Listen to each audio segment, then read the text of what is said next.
Мнение нашей Дианы. Это самый молодой участник тренинга «Домашнее шоу. Хочу создать счастливую семью». Вот, сейчас мне 17 лет, и вообще я думаю, что этот тренинг, он также был полезен для меня.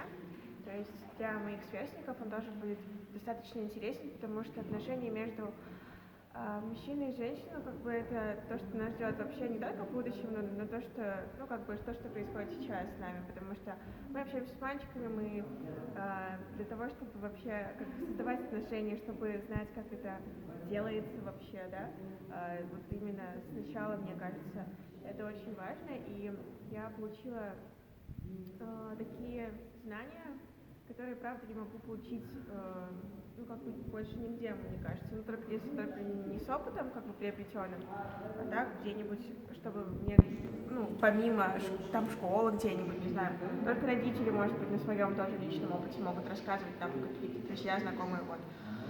И вообще было очень интересно, очень увлекательно, познавательно.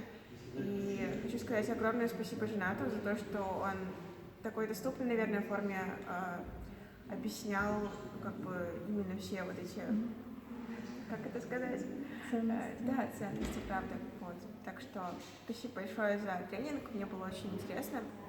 Я рекомендую своим сверстникам пройти также его. Так что, если мы привезем еще раз, Да. это будет полезно твоим друзьям. Да, конечно, конечно. Да, я буду советовать. Спасибо.